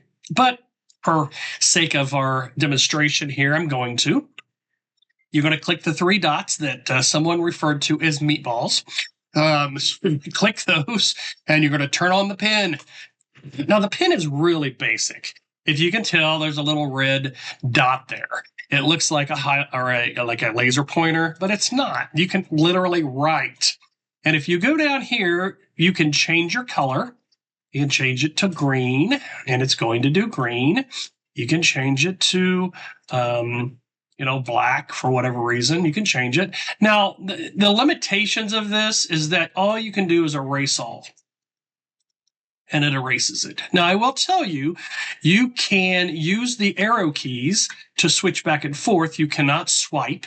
You cannot use your mouse, but you can use a clicker. Even if you have your pen up, you can still use the clicker to switch your slides back and forth, which is a very cool thing because of the fact that you want to be able to move your slides. So we're going to type hi, and then we're going to move to the next slide, and notice hi is not there. So we're going to go down here, and we're going to change our color to red, and we're going to say, remember units.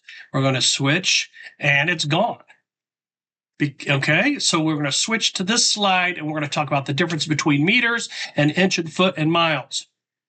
And you can also change it into green and say, also going to talk about liters, and you're going to notice I don't do a very good job. Now, again, when you switch back and forth, yeah, you see a little delay there. They're just there. They're all there. Okay. Now watch this magic. If you push escape to get out of, or you can go down here and get out of it by using as they call the meatballs, and you can exit your presentation, exit your slideshow. You can autoplay. Never, never, never, never, never autoplay, because you're not going to be able to keep up. And if you spend all that time going, I'm going to do this, and every 10 seconds, you're going to spend so much time trying to keep your voice the same as the slides before it switches, then you're going to fumble, bumble, and stumble. So don't do that. You can actually turn captions on. I've never used captions. You can exit the full screen, blah, blah, blah. You can turn on a laser pointer, but I'm going to exit the slideshow, and voila, if you'll notice, your annotations are gone. You cannot save them. You can screenshot them. And then maybe if you screenshot it, then you could put that slide into your presentation as a picture. You can do that. So let's try this again. You're going to pause, and you're going to try this. You're going to go to slideshow. You're going to go, I'm going to have to call it meatballs from now on. You're going to click the three meatballs. Going to turn on the pen. Don't turn on the laser pointer. Turn on the pen. And then see if it works. Go ahead and erase it. Erase all. Maybe they'll change that one of these days for us math people. Change your colors. Do it to another slide. And then push exit and make it all go away. Pause. All right. We're going to talk a little bit about collaboration, basically sharing. And how do you share a document? Up here where it says share, you can click down and you can copy the link. And it's already is being shared by one person. Well, who's that one person? It's me. So we're going to click share. And when you click share, it'll tell you who the other person is. All right. We see the two people that are access to this. We have the owner, which is me and my personal account. And then we have my training account with me as the editor. I can also change it to a commenter or a viewer. And it's restricted. I can also, anyone that has a link. A lot of times when if it's not big secret, you can do anyone that has a link. It's just sometimes difficult to make it restricted, but you can. So copy link here if you want. You can also copy the collaborator's email. You can send them an email, blah, blah, blah, blah. All right, so now we have the collaboration. Now, say that I want the other Sean to work on slide number 5. So I'm going to put a little comment up here, and I'm going to put the @ sign, and I have another email that I have, that I can have them, but they're not even part of it. So I'm just going to go ahead and type in my other email address. And I'm going to assign it to them and push assign. So the comments are going to show up right here. Now, if I just want to do a comment, like I'm not real sure if when this was supposed to happen.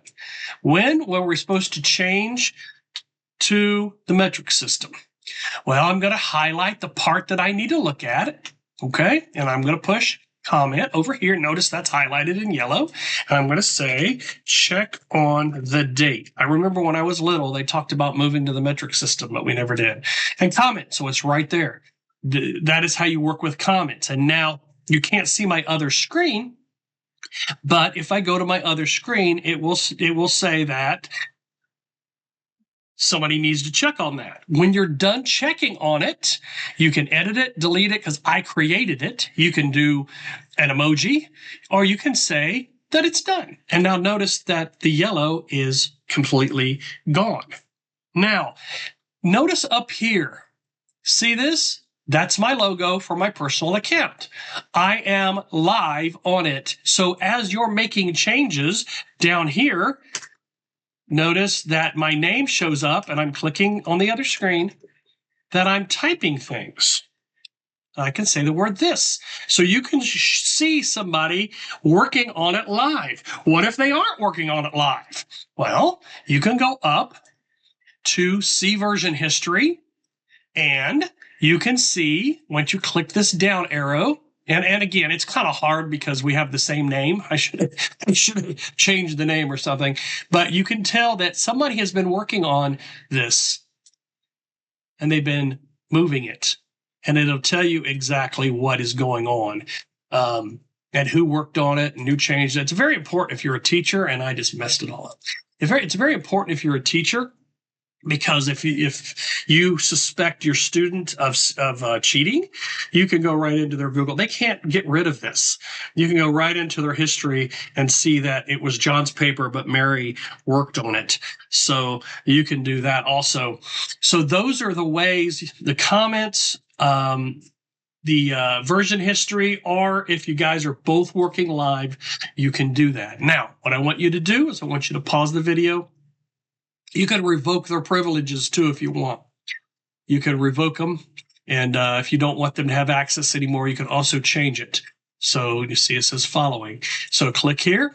I'm sorry. Click there here. Make sure you have, shared with 2 people. Okay. Well, we have 2 people, which would be the 2. So the other person that I shared it with would be the SeanTrainer700@gmail.com. And you're going to share it. I'm not going to change access because we're going to work on with this PowerPoint, but I could change access. I can't change access for the owner because they own it. So pause the video and go ahead and try to share it with somebody. All right, so I'm going to go a little bit more in depth on some things that I want to kind of share with you. The first thing, they call it action items. And, well, it's basically what I did before, but I kind of want to show you how it works. When you go into comments, which is right here, and you can assign a comment to a particular person. Now, notice I've done both. Now I'm going to cancel this. I want to see if this is true. I want to do some research on that. All right. You can right click and go to comment and say, check on this, and push comment. Now, no one gets to do this. It's not assigned to anybody. It's just assigned to one, whoever wants to do it. Now, if I want someone in particular to check on something, I can right click, or I can go up here to comment, and I can assign it by pushing the plus sign and say, I could go ahead and assign it to that person and then assign it. Now they're going to get, look, I haven't shared it with them. See there? So if you assign it to somebody you haven't shared with, then you can't do it. So what you'll have to do is you'll have to go into the person that you did share it with and click assign to and click assign. Again, someone needs access. I don't know why they need access because they've already done it. So we can go to editor and we can click comment, and now it's been assigned to them. Notice how that works. So you can assign it to somebody, say that you forgot to share it with them, or you can do it right there. And that is called an action item. And again, like I said before, file, this is your friend, especially if you're a teacher. See version history. You can actually change the version history. Now, where did everything go? Well, I saved it as a Google slide. So once I did that, it took away everybody. Because remember, it was it's a save as Google slide. So if I go back into this one and go into version history, it's going to change. So this document was originally a PowerPoint, and I had to save it as a Google slide. Notice now I have all these things that have changed. You'll want to go into here and see what people have done. Look at all these changes that were made. Notice the different colors. We have green and we have purple. Each person is assigned a color. Now, if they have the same name, you'll have to remember the colors. If they don't have the same name, then you don't have to remember the colors. You'll just, see their name. And it'll tell you who worked on it and when. And a lot of times, if a student's using AI to write their paper, and they go from nothing on this slide to the entire paper written, and notice that it's 131 and 132, that's 1 minute, they copy and pasted. So that's a very easy way to find out if a student cheated or not, is if they took 1 minute to go from a blank slate to BAMO. So, you can test that out on your own. Now, let's go back. One more thing I want to show you is, and it's funny because I am incognito, and so I tested it on my other in case Google changed things up, and they didn't. So you can make this offline. Now, unfortunately, when you're incognito, you got to install the extension. I can tell you, and you can try it when you're doing this in regular and you're not going incognito, you do not need an extension. Now, what on earth is incognito? Well, up here, you don't have it because I am incognito. But up here, you will have, let's see if I can make it happen. I don't think I can incognito at all. Yep, right here. If you click the 3, it says new incognito window. You can go incognito. And the reason I do that is because I don't want to have 4 or 5 different Gmail accounts up. I can go incognito. I can click the X. I can get rid of it. It all goes away. But if you're not incognito, you just go to File, Make Available Offline. Why would you want to make something available offline? Because all Google products are online products. Remember, they're not files, they are websites. And you will want that in case your internet goes out or in case you're driving somewhere, hopefully not driving and working on the computer, but you are riding in a car, riding on a bus, and you don't have internet. Your hotspot doesn't work, but you still need to work. You can use that incognito. All right, I'm sorry, you can use that offline. Now, remember, if you use something offline, you may want to make a copy of it, because sometimes when you go from offline to online, some things go missing. We've noticed that at our school that's happened. So go ahead and give those a shot. Pause the video and give it a shot. Okay. So Google has a new feature, which, again, if you're a teacher, this is a very good feature to have for your students. Notice I've done a lot of this when it comes to students. There's a feature under Tools, which is called Activity Dashboard. And we're going to spend a few minutes talking about the Activity Dashboard. So when you click on the Activity Dashboard, now this is not available for all users. If you don't have it, you should have it if you have a school account. I'm not sure what all accounts. I think you have to have a business account or a school account. I don't think personal accounts right now you can use it, but just kind of follow along here. This will tell you who all the viewers are and who's looking at it right now. And it says it's just me, and then all viewers. And then you're going to go to the viewer trend, which is really cool. And I wish I had more data, but I don't. But this will kind of give you an idea that there are 4 viewers as of December 4th, which is, and it'll tell you if you could go back into history on who's looked at it prior to that, and so on and so forth. I wonder if I can comment trend. Notice there's some comments. We've got some unresolved comments that need. Now, you see, if you have a very big PowerPoint, you may not see all the comments, but this will tell you how many comments are there that have not been answered. How many replies? 4 new comments. How many replies? We have 1 reply, and we have 5 unresolved comments, which is kind of cool. And over here under sharing history, it'll tell you who you shared it with. You can manage the settings of who you've shared it with, which is very cool. And then, of course, you have to go back in your activity dashboard. So you can take away people's privileges. You can go, oh, no, I didn't want them to edit. I only wanted them to comment. So you could go in and you can change that. No recorded activity before, because I saved it as you cannot use activity dashboard if you haven't saved it as a Google slide. So live and learn, I guess. But this will tell you who you've shared all this with, and so on and so forth. Privacy settings, show my view history, and document settings, show my view history for this document. So you can turn that on and off, and you could do any of those different things. So once again, the viewer trend, the comment trend, the sharing history, and of course, the privacy settings. So you can do all of those things if you have a certain account in Google. A business account works, a school account works. Some of them, you will not have this. But if you have it, give it a shot. Tools, activity dashboard, and see what you can find out. Pause the video and see if you can do it. All right. Google has a brand new feature that is only going to work with education or business work types of Google accounts. So if you have a personal account, it doesn't work with a personal account.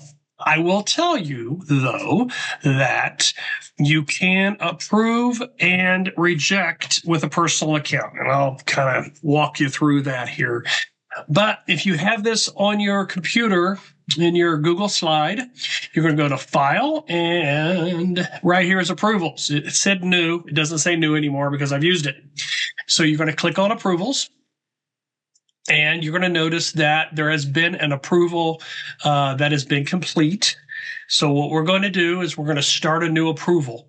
And you're going to click here on Approval. And you're going to say, who do you want to approve this? Well, I want to use the same account so I don't have to dig. Message is optional, but please check this out. Okay. Add a due date. We're going to say we'll give them till Saturday at 6 p.m. Okay. We want to lock it. And we don't really want them to edit the file. There's no reason for them to edit it. They can comment on it, but they really don't want, you really don't want them to edit it. So we're going to send a request. Once that happens, what's going to happen is the file is going to be locked. Okay. Notice right here, it says locked and it's pending approval. All right.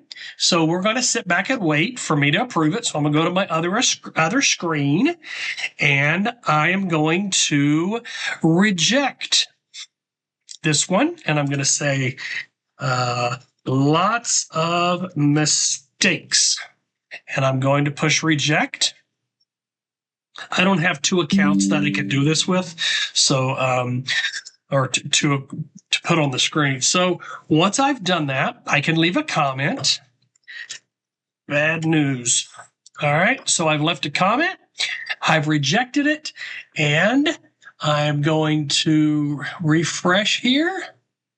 I'm going to unlock the file. And it did not. There you go. So the the approved version is available because I approved it already. So if we go into approvals again, you will see that the first time it was approved. The second time it was rejected. So you can do all of that. Now, when you make changes to it, now watch this. If we go into here And we changed this word. This is a bad. We don't want that in there. Notice our comments will pop up until we reconcile the comments. Now I've made a change and change it to the word that instead of the word this. Now I can start a new approval. So I'm going to click there and I'm going to send it to the same person and say, check this out. I'm going to lock it. I am not going to worry about doing a due date, and I'm going to send a new request. So what has happened when you send a new request? It locks it.